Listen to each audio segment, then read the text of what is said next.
Good afternoon, everybody. Happy Halloween.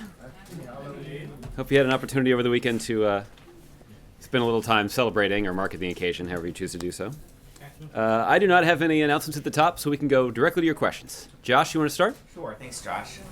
Let's start with the uproar over FBI Director Comey's decision to notify Congress and therefore the public about the new look at some of these emails. It seems like there's been really bipartisan combination of that decision. The Justice Department is pretty openly saying they advised him that that was not appropriate. Eric Holder says that was the wrong decision. Attorney generals of both parties. Without getting into the content of the investigation, which I know you can't discuss, does the president feel it was appropriate for Comey to make that public just days before the election?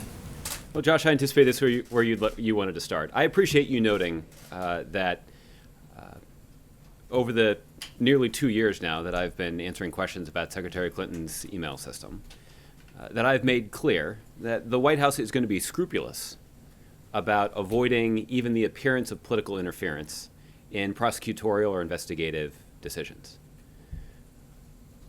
And that is a posture that I won't change, and is a posture that speaks to the kind of institutional responsibilities that are vested here in the White House, which is preserving the independence and integrity of independent investigations conducted by the Department of Justice. Now, you raised a question about some of the decisions that have been made to communicate information about those investigations to the public.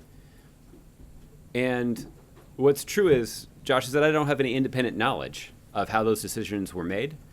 I don't know what factors were considered, dating all the way back to July, when Director Comey announced the results of the investigation and spoke at length to the public about his decision not to prosecute Secretary Clinton. Included in that news conference were some rather harsh condemnations of the way that Secretary Clinton handled that situation.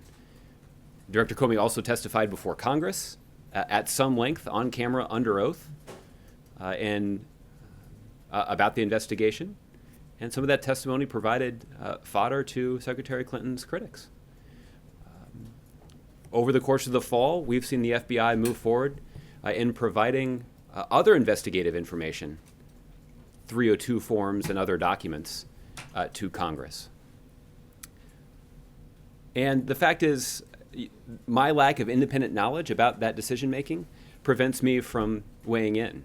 So I anticipate that this is not the only question I'm going to get asked about this today, but I'll neither defend nor criticize what Director Comey has decided to communicate to the public about this investigation. What I will say is that the Department of Justice in our democracy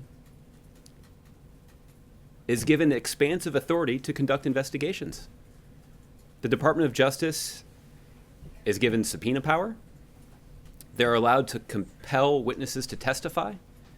They are able to collect evidence that's not readily available necessarily. They're even allowed to impanel a grand jury. Those are substantial authorities. It's important in the mind of the president that those authorities are tempered by an adherence to long-standing tradition and practice and norms that limit public discussion of facts that are collected in the context of those investigations. And there are a variety of good reasons for that. And the president believes that it's important for those norms and traditions and guidelines to be followed. Were they in this case? Well, again, I think you'd have to, I know that there's been a lot of discussion about this. And by discussion, I mean a lot of public reporting based on a multitude of anonymous sources at the Department of Justice. The president believes that there are a set of significant institutional responsibilities that officials at the Department of Justice and the FBI must fulfill. The good news is the president believes that Director Comey is a man of integrity, he's a man of principle, and he's a man of good character. That presumably is the reason that President Bush chose him to serve in a senior position at the Bush administration's Department of Justice. These same character traits are what led a strong majority of Democratic and Republican senators to confirm him to this job. These are the traits that led the president to select him to be the director of the FBI. And these are tough questions.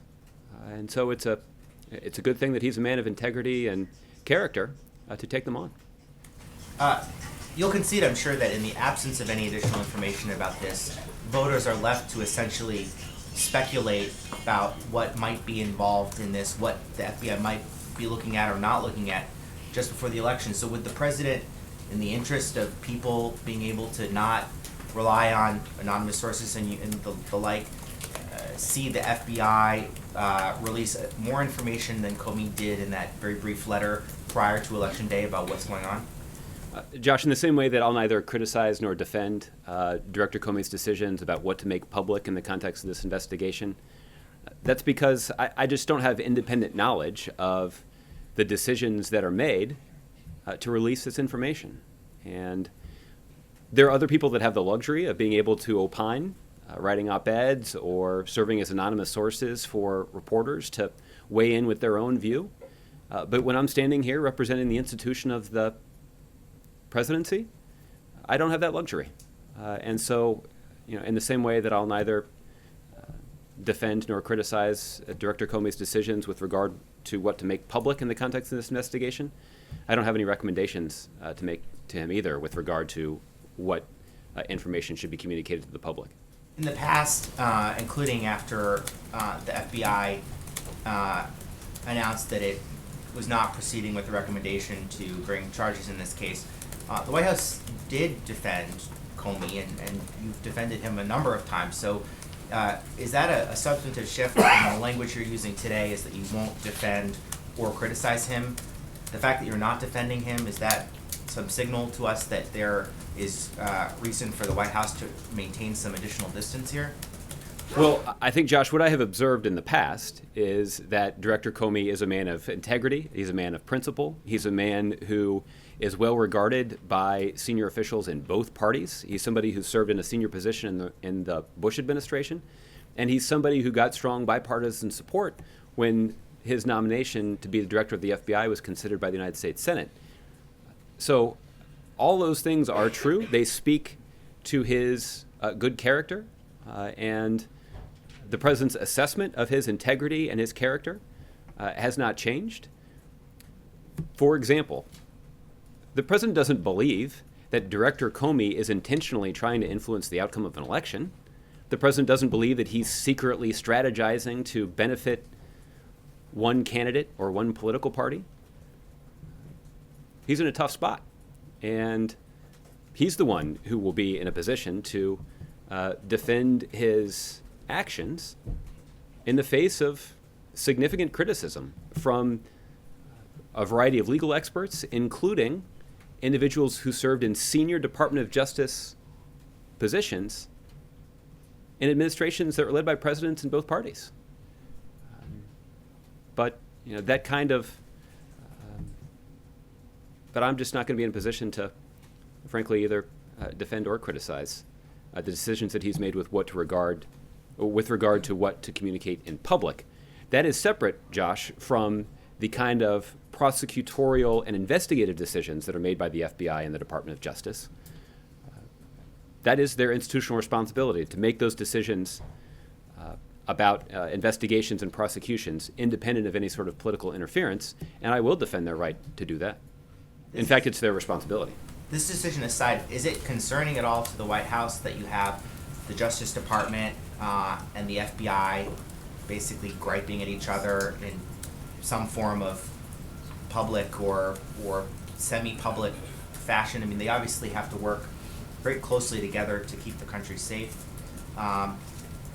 Is there an issue there that needs to be resolved so that the Justice Department isn't accusing the FBI of not following proper procedures? Yeah. Well, Josh, you've heard me discuss the president's view of Director Comey's integrity and character. Let me just tell you that the president's got a lot of confidence in the Attorney General of the United States, Loretta Lynch, to run that department. And she is somebody who spent decades as a career prosecutor She's not new to any of this. A lot of that work was done when she was the head of the Eastern District of New York, the U.S. Attorney for the Eastern District of New York. That is a position where these kinds of decisions are closely scrutinized by the media that's based in the largest city in our country. So she's used to this kind of pressure, and the president's got complete confidence in her ability to handle this situation responsibly and consistent with the institutional responsibilities that are vested with the Department of Justice. And one other question on a topic that I know is difficult to talk about for another reason. The president's half-brother, Malik Obama, has published an op-ed, I suppose, in a New York newspaper, essentially airing a list of grievances against the president, saying he hasn't sufficiently supported his family in Kenya, didn't send condolences after his half-brother's sons or children passed away. And he ends by saying, I will not be humiliated anymore. Does the president have any thoughts about that op-ed or about the fact that this family issue is playing out so publicly? Josh, I have to admit that I have not seen the op-ed that you're referring to. If we have an official reaction to it, I can follow up with you. I spoke to the president about the series of questions that you started the briefing with, but I did not. I had not read the op-ed, so I did not ask him about this one. But we'll follow up with you. Thanks, Okay, Aisha. Thanks.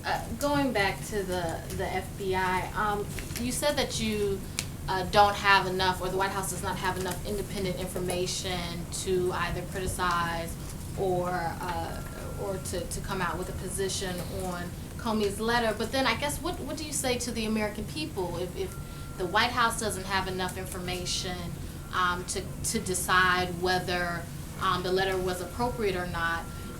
Seemingly the American people are then left with questions about what to believe. There are lots of criticism right now from both sides, or lots of calls from both sides of the aisle asking Director Comey to release more information.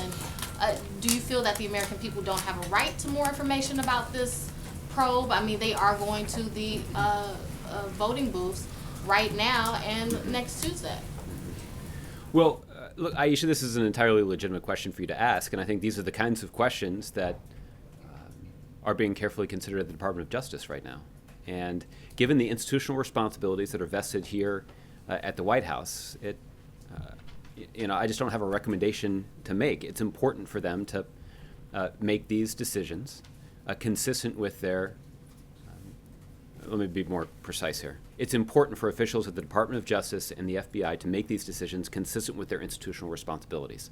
And as I made reference to earlier, those officials at the Department of Justice and the FBI are given expansive authority and expansive powers to intrude on the privacy of private citizens. And that authority is tempered by long-standing traditions and norms and guidelines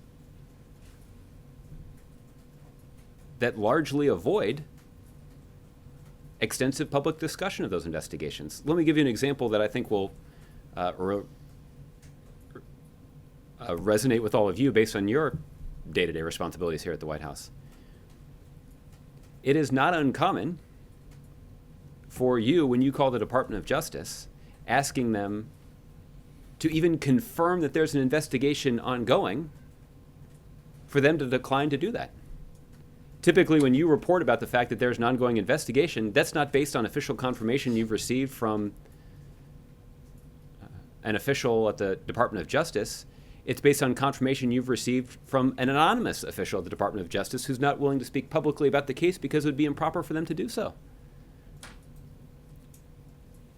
That, I think, in a way that we all, in a way that reflects the reality of the world that we all work in on a day-to-day basis, I think that underscores the sensitivity of discussing this information. Now, the other thing I think that's important to consider here is there's a tendency to say,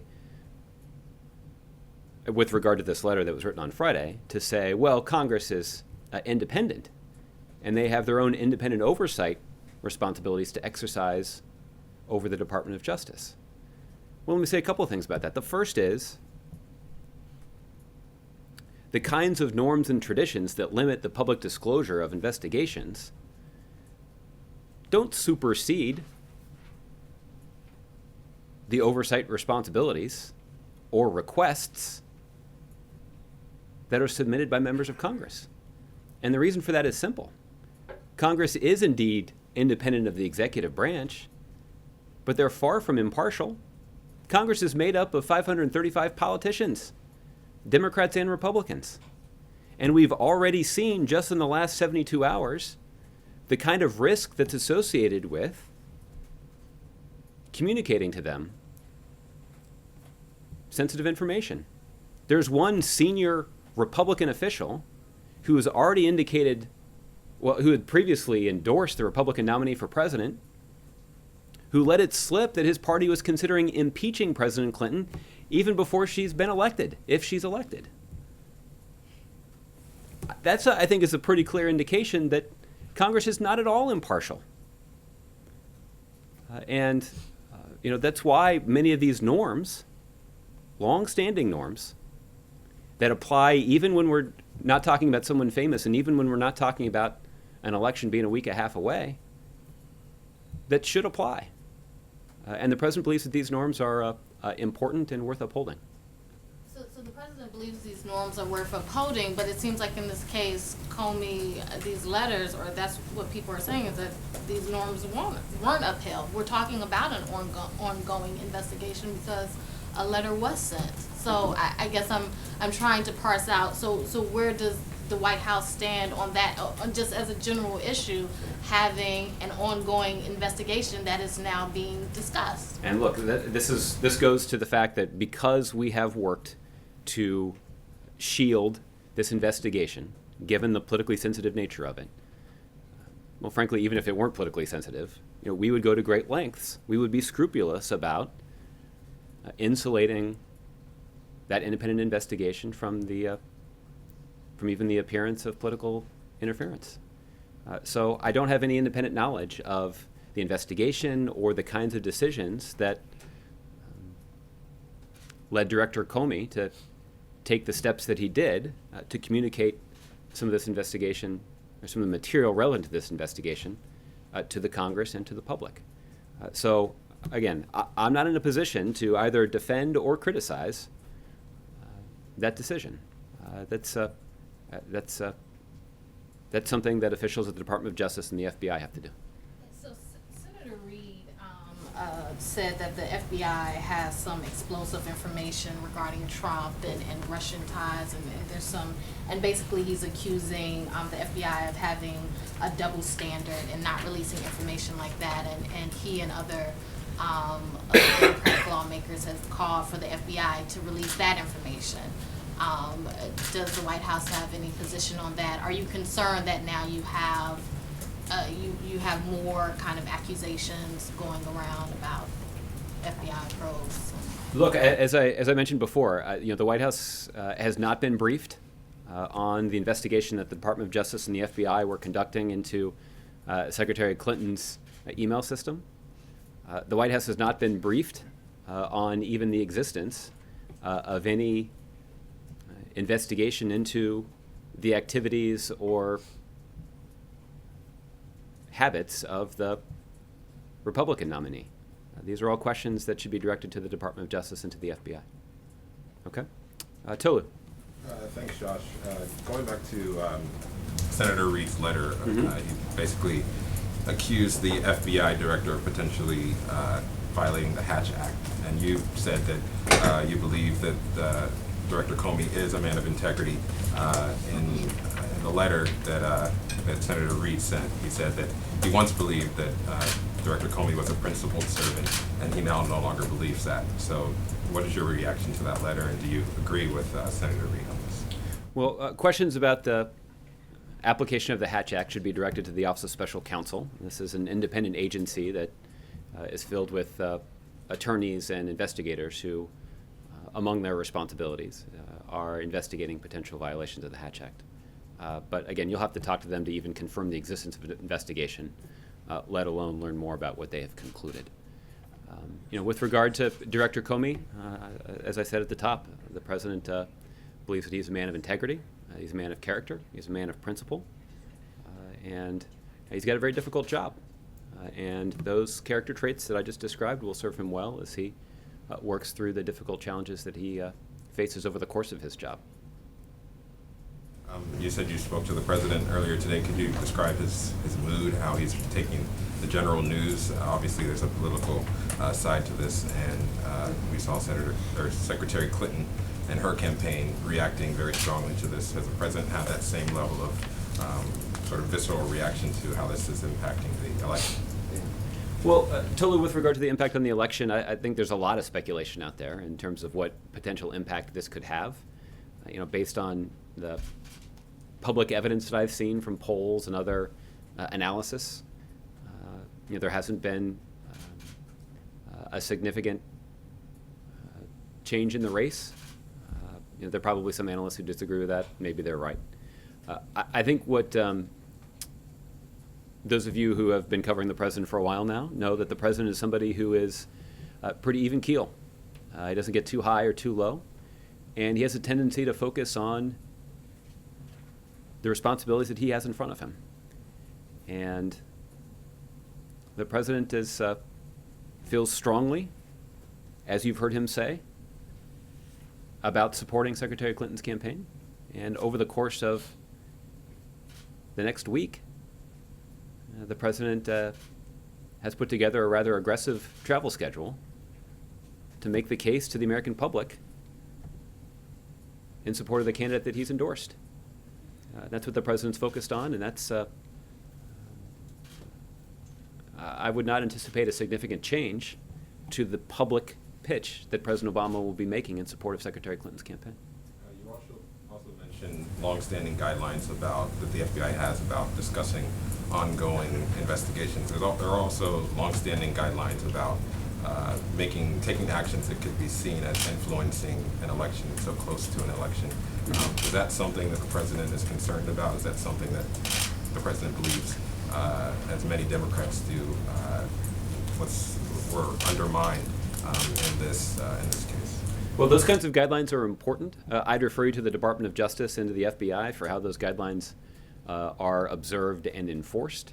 But I think the president is every bit as concerned about the broader principle, which is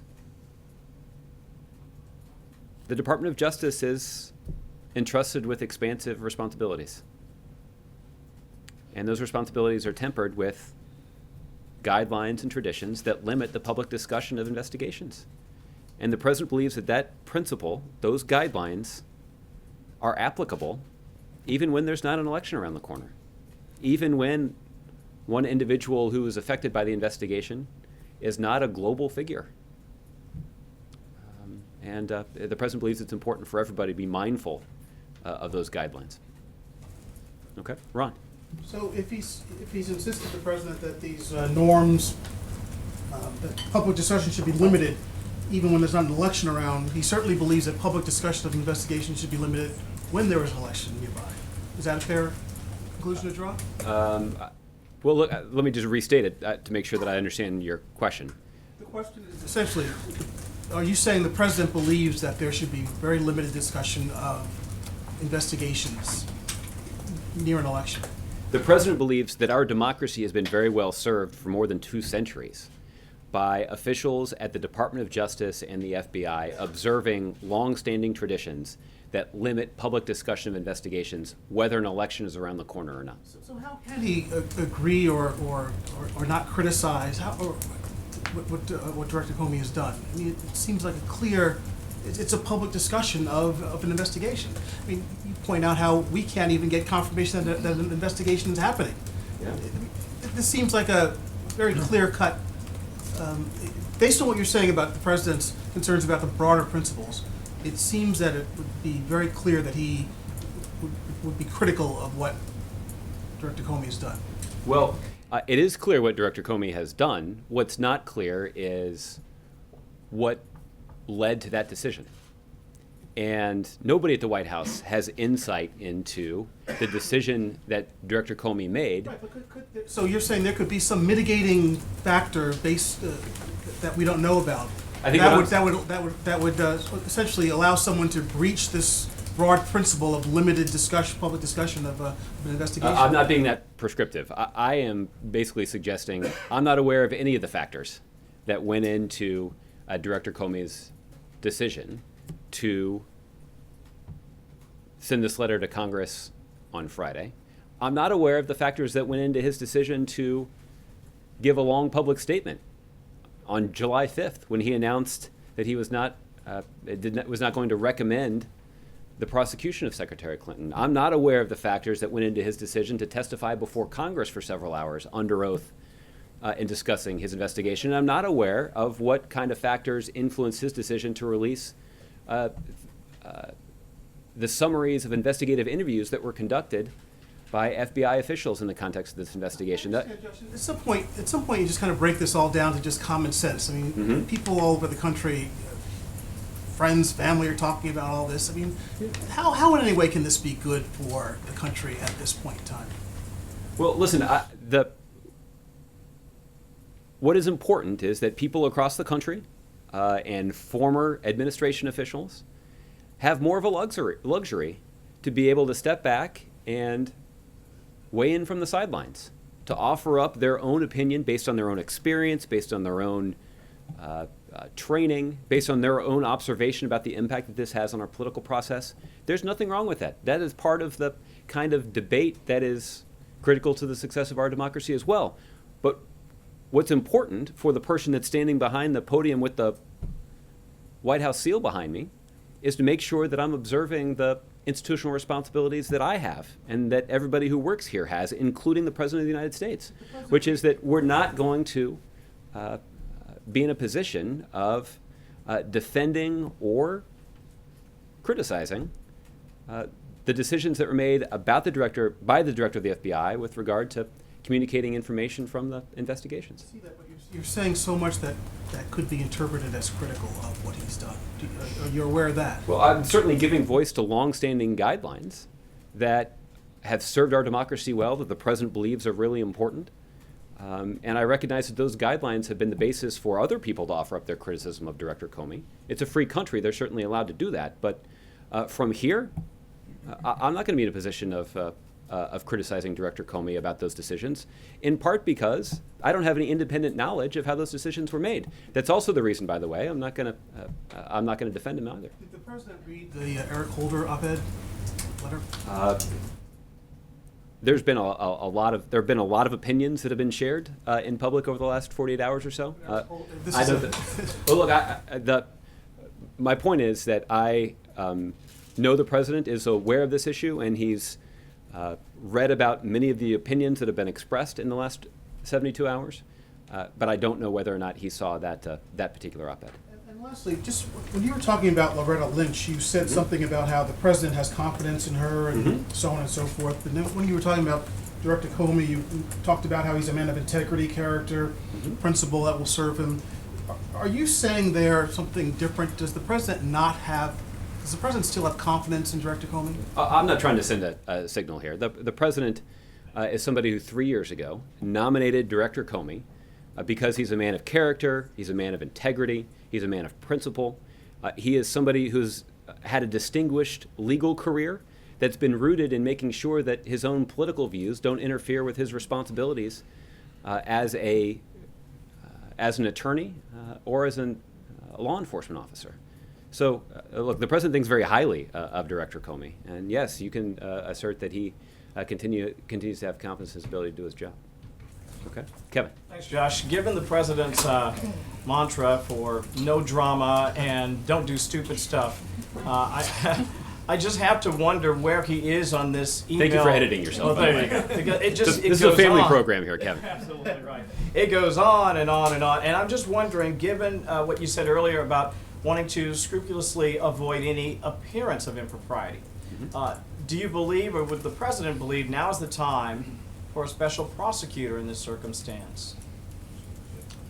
Well, again, the president hasn't reached that conclusion at all. As I mentioned earlier, the investigation that was conducted by the Department of Justice and the FBI was a thorough one, and one that Director Comey, for better or worse, has thoroughly explained.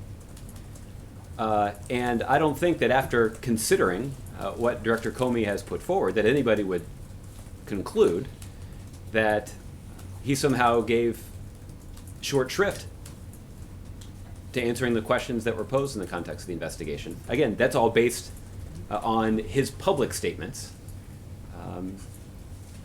The White House, nor I, nor anybody here, has been briefed on those investigations. But based on his public statements, I think it's quite clear that a thorough investigation has been conducted. And that investigation was conducted free of any sort of political interference from the White House. There are another set of decisions that were made with regard to communicating information from that investigation to the public. And as I mentioned earlier, I'll neither criticize nor defend the decisions to make that information public or to communicate it to Congress. You want to be careful not to criticize, but I'm curious, do you see it as partisan in any way?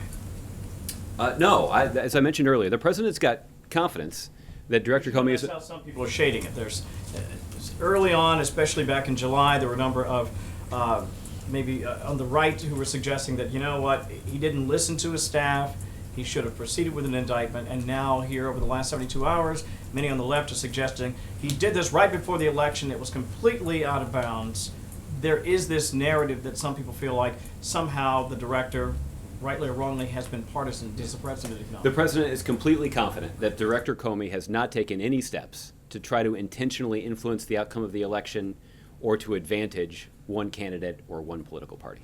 Let me ask you about the emails, and I know you and I can't talk about some of the specifics, but I'm just curious about the Uma Abedin shared email account with Anthony Weiner, former congressman. Is there any reason that the White House has any concern that the president's emails may have ended up on that computer in any way? I think that, as has been, if the Republic reports are true, nobody knows what's on that computer. And I'm not going to speculate about what may or may not be there. Can you answer this question then? Is there a reason the president would use an alias or a pseudonym when emailing back and forth with members of Congress in particular, or even with the former Secretary of State? Is that true, and if so, why? I don't know that the president emails with members of Congress. What I can tell you is that the president's email system has a lot of built-in security measures, including an alias. And as we've discussed in here before, it would be foolish to give the president the bobama@whitehouse.gov email address. Okay, great. So it's not Barack.Obama. Gotcha. Not that I haven't tried that one. Let me lastly ask you about something that, again, I know your usual pivot is these are private emails that were obtained illegally or surreptitiously, but I do think it bears the question about the suggestion that Donna Brazile, the acting DNC leader, taking over for the now deposed Debbie Wasserman Schultz, may have been aiding the Clinton campaign with more questions leading up to town hall events and other sort of giving her an inside scoop. What do you say to those Bernie Sanders backers who feel like the fix was in from the very outset? And should Donna Brazile, in your opinion, if this turns out to be true, step down from her position at the DNC? No, the president believes that she's done a fine job stepping in a very difficult situation to lead the Democratic Party. Look, those of us who've known Donna a long time know that she is a person of integrity and a person of high character. She's a true professional who is a tenacious and effective advocate for Democrats. And she uses that skill regularly on television. She has been using that skill regularly as a party official. And I, for one, am pretty excited about the fact that we've got her on our team. Last question. I just want to make sure I drill down on your answer. If it turns out that she did tip the scales or put her hand on the scale for Secretary Clinton and didn't handle it evenly as a member of the leadership in the DNC, that's okay with you? Well, I don't think she was the leader of the on the DNC leadership at the time of the debates. I think during my understanding is, you should check with the DNC on this, but that during the primary she was not affiliated with the DNC. Okay. All right. Margaret. Judge, has the president spoken with Attorney General Lynch about this issue and her apparent disagreement with the FBI director? He has not. And when exactly did the White House find out about the FBI letter? Well, as my colleague Eric, in answering this question last week, told you all, the White House was not given advance knowledge of the decision by the FBI director to submit this letter to Congress. So, we learned about this letter at the same time all of you did. Through the media? That's correct. When you were speaking earlier, you used the language saying the president does not believe that Comey intentionally is trying to influence the election. The former AG Eric Holder said that this is a serious error with potentially severe implications. Whether or not this was intentional, is there a concern that this could have indeed potentially severe implications? Well, we certainly have already seen some of Secretary Clinton's harshest critics capitalize on this letter, distort its contents to provoke controversy. I made reference earlier to the chairman of the House Judiciary Committee,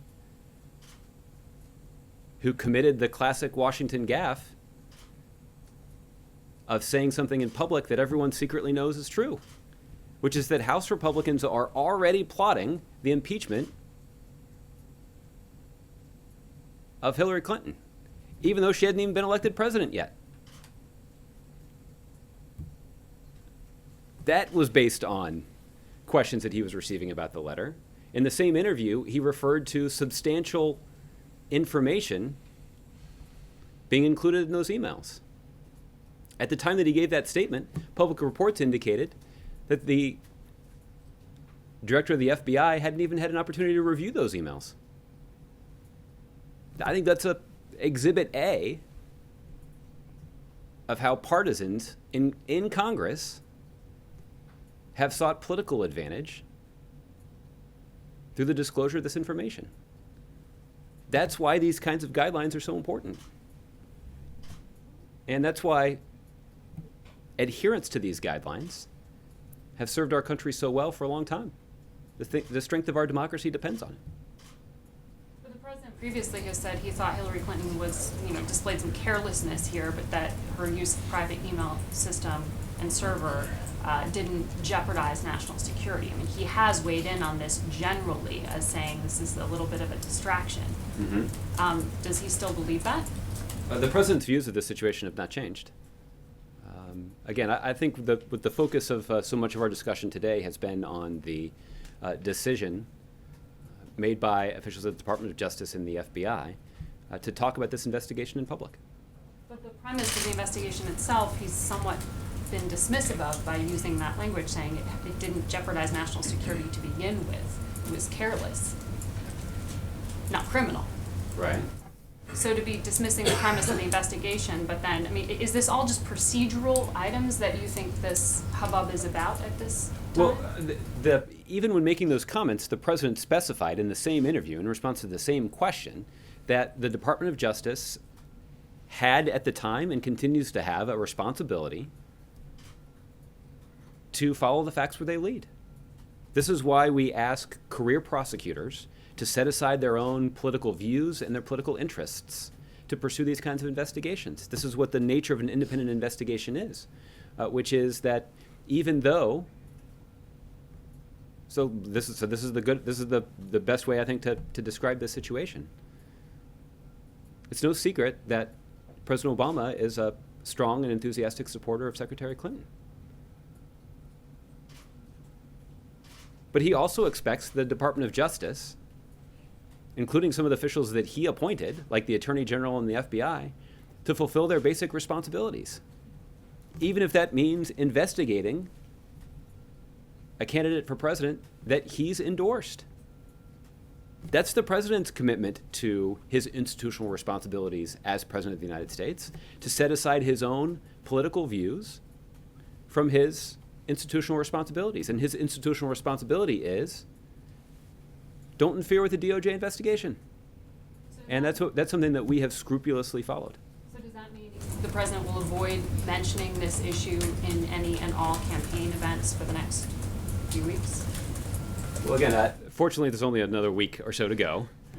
I think I speak for everybody in here when I say that.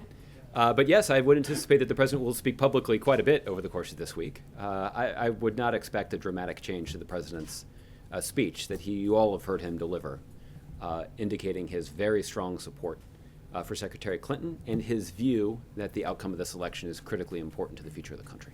But will he make a pointed decision to avoid commenting on this because of all the concerns about? Again, the president, prior to Friday's letter, was not spending a lot of time dwelling on this topic, and I wouldn't anticipate a significant change to his stump speech. And lastly, I just want to come back to the Harry Reid question about what he was implying about Donald Trump and the Russian government.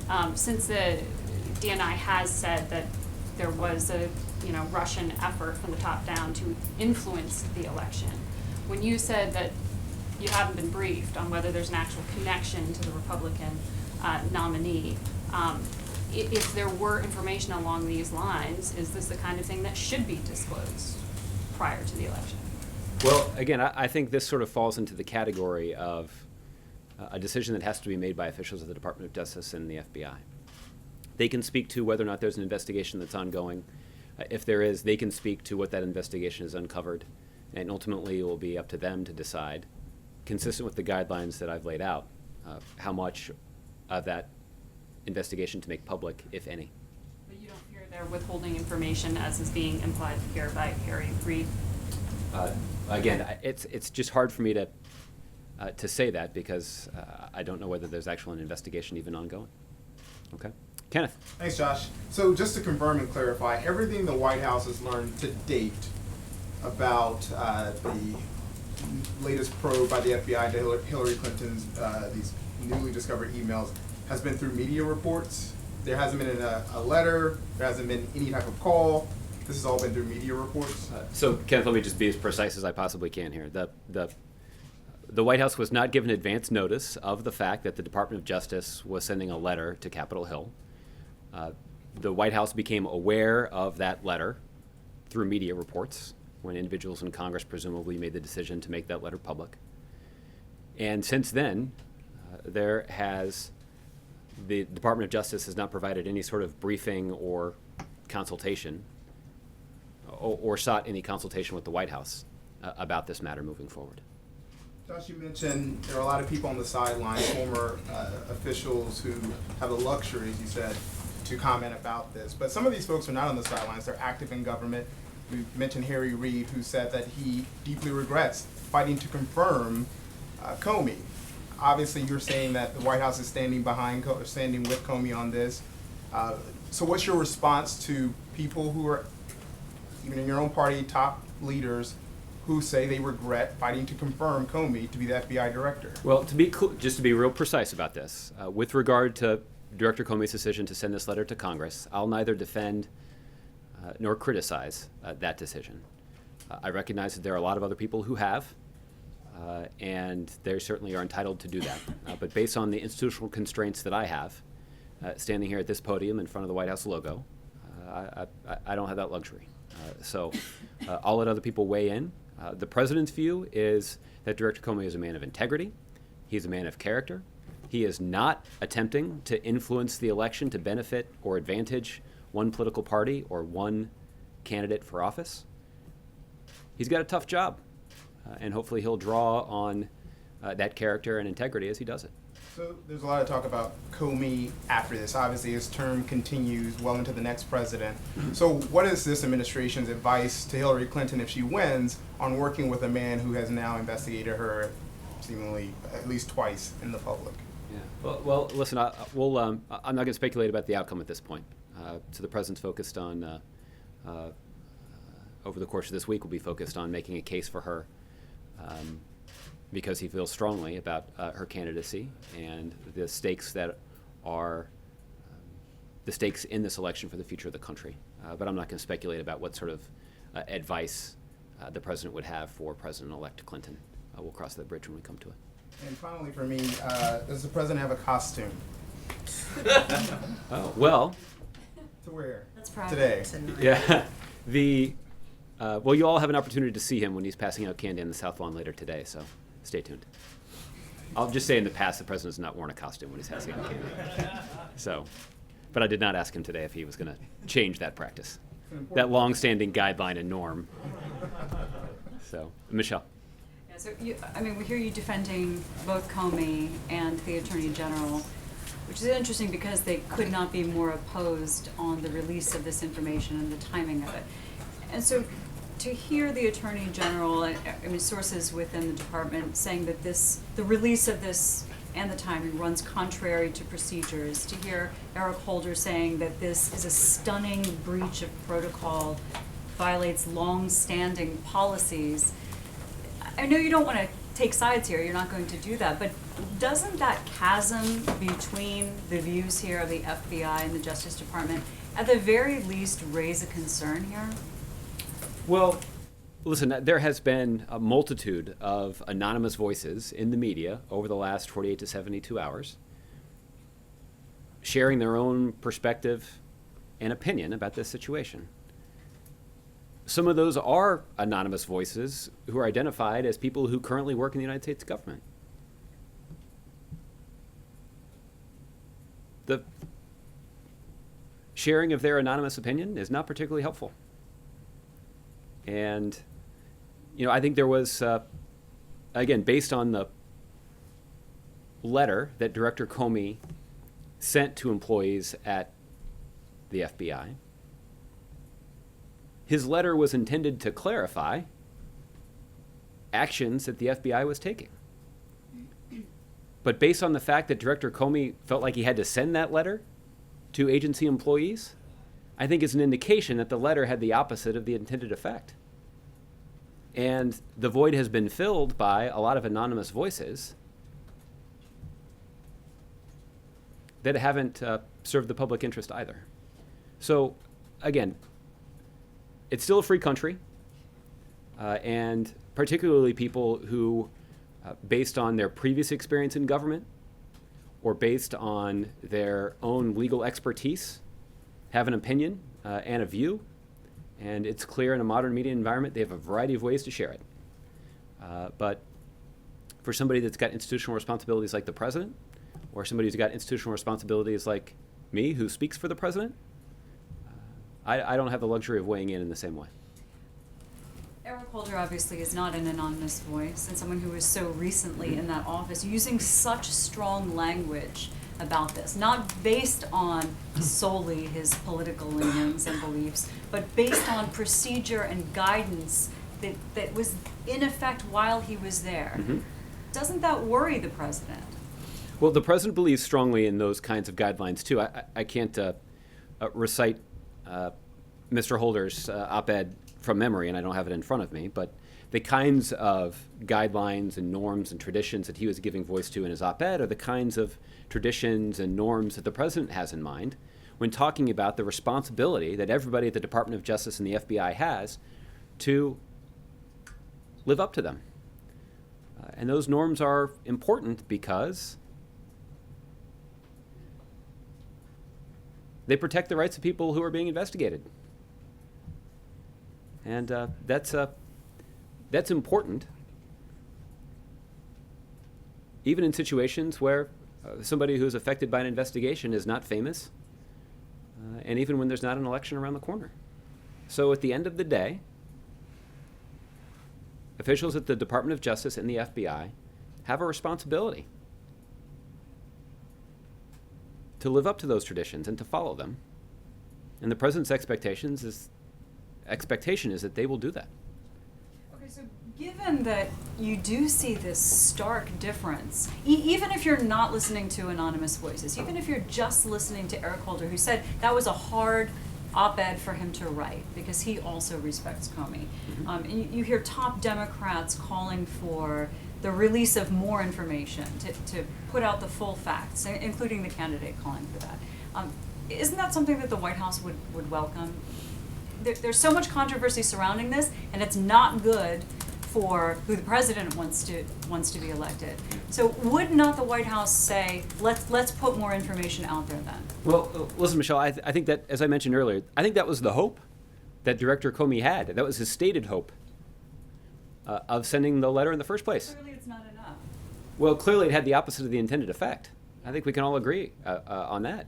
And I can't, other than what other than what Director Comey has written in his letter to agency employees or employees of the Bureau, I can't speak to what factors he considered in making the decision to send that letter in the first place.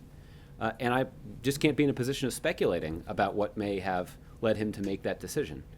Given what has happened, given the effect that you talked about, that was likely the opposite of the intended effect, Yeah. wouldn't you then welcome more information to throw some more clarity on those? I think, as is evident from the last 72 hours of media coverage, Director Comey is getting advice from a variety of perspectives. I don't have any advice to share. I'm not even sure that he'd be that interested in it, even if I did. Okay, and I have a lot of questions, sorry. That's But, when we heard the president in a call talk to supporters of Hillary Clinton and tell them to avoid all the noise and distraction that's out there, doesn't he think that what's happening now with the FBI reopening an investigation, isn't that more than noise and distraction? And if he thinks it is noise and distraction, isn't he then weighing in essentially on what he thinks this is all about, or what he thinks is at the core of this? Well, again, I think the president's intent of using that admonition in the call that he did yesterday with some of Secretary Clinton's supporters is to remind people why they got involved in her election in the first place. To remind them of why he got involved in support of her election in the first place. He cares deeply about the future of the country. He cares deeply about making sure that his successor is somebody who shares the values and the vision that he's been fighting for the last 8 years. Somebody who's committed to growing our economy from the middle out, who's committed to making sure that America is a place that's fair and just for everyone, making sure that we're being smart and judicious about what's necessary to advance our interests around the world, about confronting the reality of climate change, about making sure we're expanding access to health care for every American. These are the kinds of principles and values that President Obama has championed. Those are the things that drew the president to public service in the first place. Those are the things that drew him to support Secretary Clinton in the first place. And presumably, those are the kinds of things that actually motivated people to sign up and get involved and volunteer for Secretary Clinton's campaign. And that's what the president is encouraging those people to focus on. So is what's happening now with the FBI and, everything that's being said out there, is it noise and distraction only? Well, again, I don't want to be perceived as dismissing this, primarily because I'm just not. I also don't want to be in a position of being perceived as either criticizing Director Comey for the decision to release this information, but I also don't want to be in a position of leading people to think that I'm defending his decision to release this information. This is a decision for him to make, and the president believes that those kinds of decisions should be made in consultation with other officials at the Department of Justice, and with due consideration given to longstanding norms and principles and traditions that have served our country well. Okay, and you talked about this is the last one, I promise, but you talked about the president, his public pitch not changing as he goes out on the trail for the last week this week. But what we heard from him as recently as Friday is not the making the crowd laugh like it's a comedy routine, not making fun of Donald Trump. He sounded deadly serious, first of all, which sounded like a difference, in my opinion at least. And also, instead of him talking about, like he did in the beginning of the campaign, that America is not so divided as people say it is, he was talking about a polarized America. So isn't that a change in kind of how he's seeing things at this point in the race? Well, Michelle, I can assure you that the president's speech that he gave on Friday in Florida was not changed in light of the news that Director Comey's letter made earlier that afternoon. Look, I think all of the arguments that the president made in Friday's speech are at least consistent with the arguments that he's been making on the campaign trail for a couple of months now. Yes, on some occasions the president has spent more time dwelling on the reasons that he has not endorsed the Republican nominee. But in this case, he spent more time dwelling on the reasons that he's strongly supportive of the Democratic nominee and illustrating the stakes of this election, which are, in his view, as high as they've ever been. Has this election made him rethink that America is not so divided as people say it is? Well, again, earlier this year, the president gave a State of the Union address in which he acknowledged that our country has not made as much progress as he would have liked to have seen over the course of his presidency in bridging some of the political divides. I think when it comes to our values and our notion of what it means to be an American, a commitment to a set of values that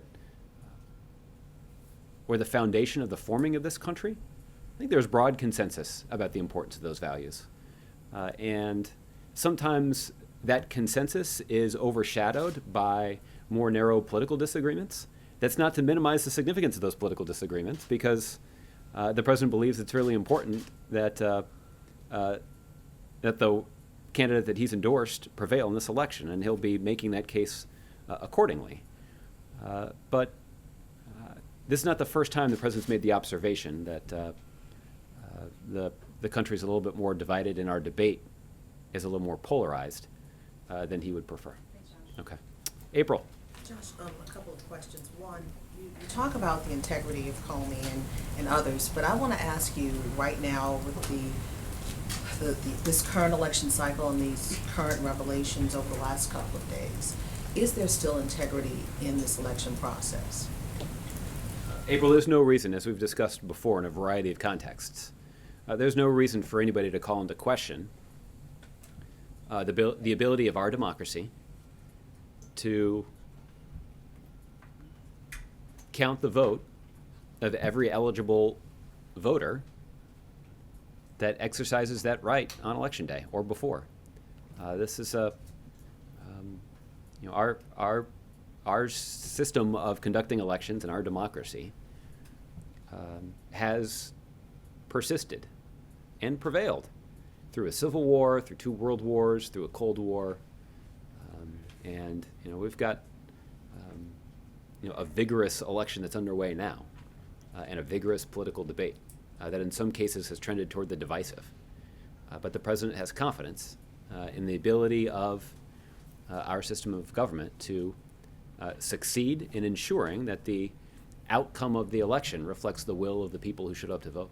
What I'm specifically speaking about is the break in tradition, 11 days out for how many ever days it was, to have this revelation, for this letter to go to Congress, and the FBI director who had already investigated her and found that he was not going to charge her. Is there still integrity, do you believe, in this process as people are early voting? When you say this process, tell me what process you mean. The early voting process, this election Yes, process. it's unaffected. Okay. All right, now when it comes to the president, was there ever any conversation about the possibility of not allowing the president to go with the revelation of this letter going to Congress? Go out on the road for her the next couple of days.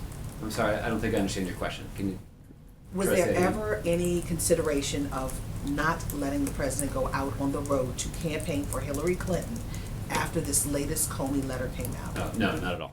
There's no schedule change contemplated at all. And now with him going out again, as you say, no schedule change, do you believe that the president feels that because he's a constitutional attorney and understands the law from his perch that he sits on, do you believe that the president feels that, like in July, that Hillary Clinton will be found not to have, made a national security breach or not charged or indicted? Does he believe that as he's getting ready to embark on a road trip for her for presidency? The president continues to be completely confident. I'm not going to comment on an ongoing FBI or Department of Justice process, but what I will reiterate is the president's confidence in Secretary Clinton, in her values, in her leadership qualities. The president's assessment that she would be an excellent candidate, that she would be an excellent president, and that she is the right person to succeed him in the Oval Office has not changed. And you've heard him talk about that quite extensively over the last couple of months, and you're going to hear him talk about it quite a bit over the course of the next week. Okay, Thanks, Josh. Richard. Thank you, Josh. So the president's opinion hasn't changed. Just a clarification again for me. Did the president feel that as the Director Comey said, Secretary Clinton showed recklessness with her private emails? Did he use that term? is his carelessness a part include recklessness? Listen, the president has had an occasion to talk about this previously. I don't have anything to add to what the president's previously said. I think the president, as I have on a number of occasions, have noted that Secretary Clinton has acknowledged that it was a mistake. She's acknowledged, she's apologized for making that mistake, and she has acknowledged that if she had an opportunity to do it over again, she'd do it a lot differently. But with regard to the president's opinion of Secretary Clinton and his firm belief that she will be an excellent president, that assessment has not changed. This campaign, the Clinton campaign, has come out with a new ad where they pick back the Daisy girl image. Yeah. You've been with the White House for 8 years. Do you seriously think one man, being the president, can by himself start a nuclear war? Well, there is enormous authority that's invested in the commander-in-chief. And the choosing a commander-in-chief with the right temperament has been the subject of presidential campaigns for, well, let me say it this way. This is not the first time that there has been an extensive debate on the campaign trail about whether or not one of the candidates has the right temperament to be commander-in-chief. So I'll let the Clinton campaign make whatever case they choose to make. You've heard the president talk in his own words in these speeches about how important it is to have the right temperament when doing this job. And he says that based on his own personal experience of sitting in that office every day for the last 8 years.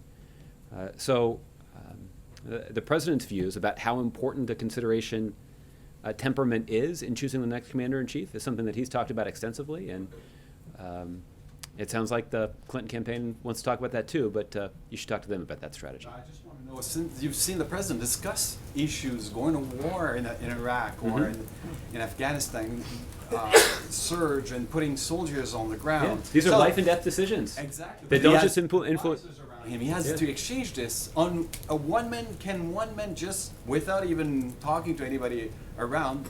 Can the president of the U.S. start himself a nuclear war? Well, I don't know that I can walk through the procedures that are involved for making that kind of decision. In trying to portray this. Look, I don't think it's exaggerated because the person who is the commander-in-chief is somebody who's calling the shots. And there's a long-standing tradition in this country, a different tradition, but a long-standing tradition, of civilian leadership of the military.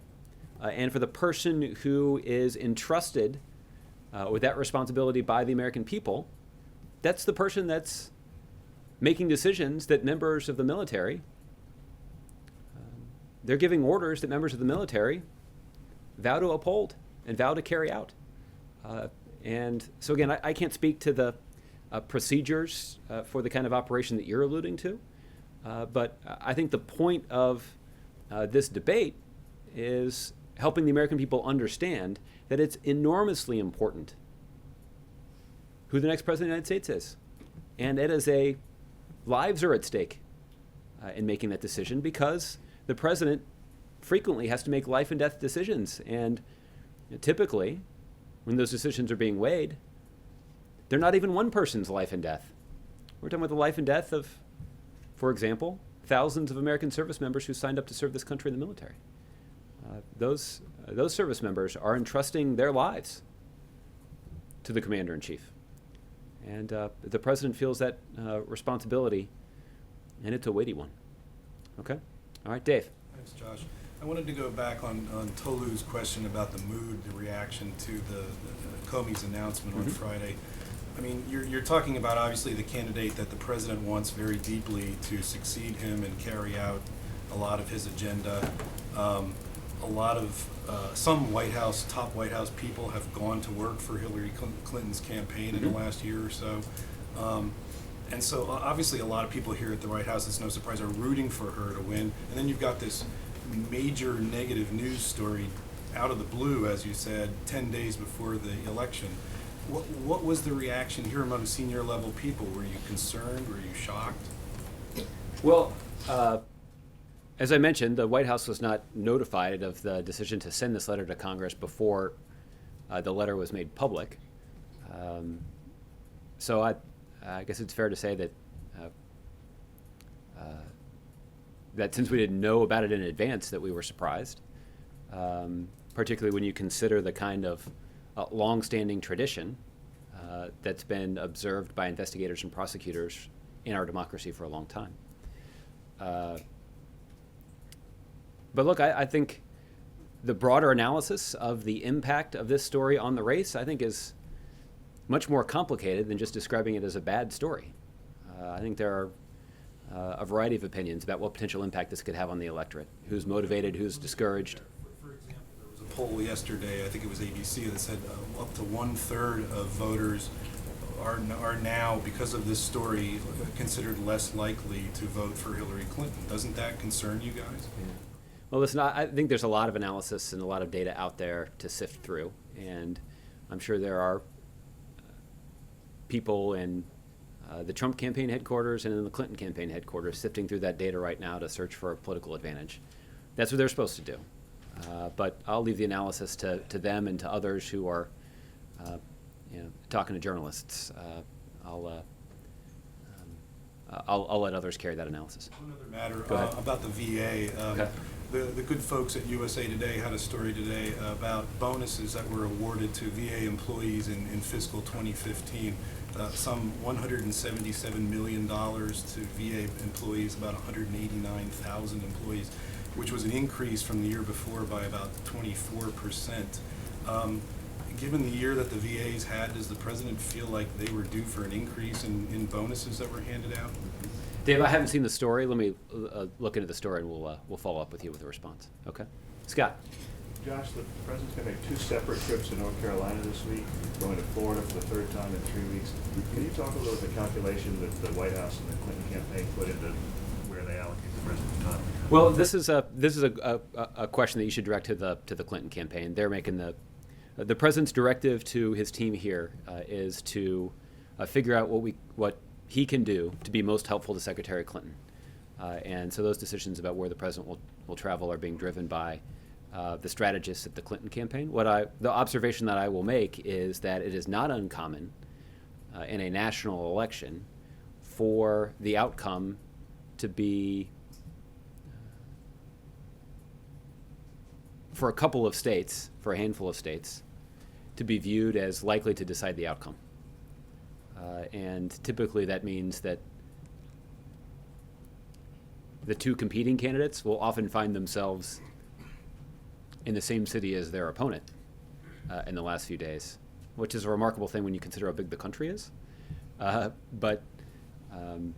I haven't seen, or at least not taken a detailed look at the schedule that's being kept by Mr. Trump and Secretary Clinton. But again, I think it is common in national elections for a handful of states at the end to ultimately swing the outcome. And so it makes sense that the candidates and their strongest surrogates would be spending most of their time in the days before an election in those states and in those communities. Okay. All right. Francesca. Thank you. On the same topic, without giving too much away, is it possible that the president will have additional events beyond the ones that have been advised through Friday before the election? It is possible, yes. It is possible. No idea where they're at, won't tell us. Stay tuned. Okay. I do have a few questions on this topic Okay. because it sounds like it's possible that this might be our last briefing then before the election, if that's the case. We're still working on the schedule. We'll keep you posted on that too. We've talked about this in here in the different contexts before, but heading into the election, the president said that he'll take it as a personal insult if black voters don't come out and support Hillary Clinton in this election. Will he take it as a personal insult generally if Donald Trump is elected, given the things that Donald Trump has said about him, some of them so very personal? Yeah. Francesca, I'm asked a lot about sort of how personally the president takes this criticism. And when you've served in the national spotlight for as long as he has, you develop a pretty thick skin. And to the degree that the president takes this election personally, it's rooted in the personal investment he has made in the progress and success of this country. He has poured his own blood, sweat, and tears into an economic strategy that prevented the United States from tipping over into a second Great Depression, and has led to the longest streak of consecutive job growth in American history. He has poured his heart into the idea that we should coordinate with other countries around the world to fight climate change, to strengthen the economy, to fight terrorism, and to prevent Iran from obtaining a nuclear weapon.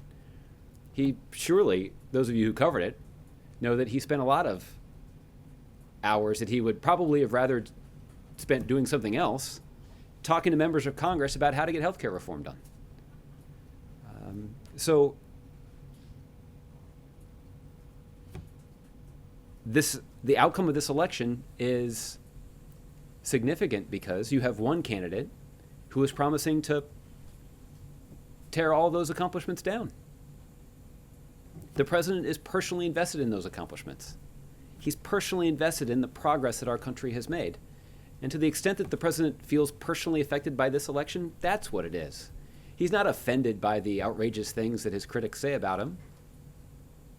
He just wants to make sure that all of the work that he's done over the last 8 years to strengthen our economy and strengthen our national security and make our country more fair, to fight climate change, to advance our interests around the world, that progress is something that is not torn down, but actually something that we build on. And that's how the president has made a decision about who to support in this election, and it's why the president's been so vocal in support of the candidate that he has endorsed. For that reason, all the things that you just said, though, if Donald Trump were elected, again, based on what you just said, that would be a rejection of some of those things that President Obama has done over the last 8 years. Would he find that personally insulting to the work that he did and to his legacy? I think the president would be deeply disappointed if his successor were to try to roll back and tear down the progress we've spent so much of the last 8 years working to achieve. And that's why he's so invested in this election, and that's why you see him making such a forceful case on the stump in support of Secretary Clinton. And finally, does he still think that Donald Trump won't win? I'm sorry? Does he still think that Donald Trump's not going to win? The president continues to be optimistic about the trajectory of the race. The president also is going to be forceful in warning people against complacency. The election is, of course, far from over. Election day is still 7 or 8 days away. Okay. Thanks, John. John Giese, give you the last one. Thank you, Josh. Two brief questions. Does the president believe that the FBI should release a report on the emails before the election and just get the matter out of the political thicket? Yeah. As I mentioned earlier to Michelle, I'll neither defend nor criticize Director Comey's decision to communicate to the public about the facts of this investigation. I'll do that because of the institutional role of the White House not to interfere with an ongoing FBI or DOJ investigation. I'll also do that because I don't have any independent knowledge of what led Director Comey to decide to release that information. So he'll ultimately have to make that decision himself. There appear to be plenty of people who are willing to offer him advice about how to or whether to do that.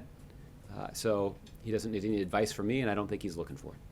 Just as a follow-up question, which is Scott, the president's campaigning very hard, and I've noticed of late he has been campaigning for House candidates. He issued a strong endorsement of Christina Bennett in Pennsylvania's 16th district, which has been in Republican hands for more than a century, since Thaddeus Stevens had it. And he campaigned for Colonel Applegate in California with some strong words about the incumbent, Mr. Issa. Does he really believe that the Democrats have a chance to win the House of Representatives, given this stepped-up area? And does he have a list of Republicans he'd like to take out? I think the president is enthusiastic about the chances that Democrats have in the upcoming election, and he is eager to use his widespread popularity across the country to benefit them. And that's why you've seen the president traveling all over the country. It's why you've seen the president taping television and radio advertisements. It's why you've seen the president taping robocalls or sending emails encouraging people to actively support Democratic candidates for the House of Representatives.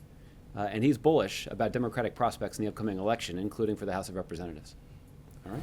Thanks, everybody. Thank you, Josh. Josh, no word on your costume? You're looking at it.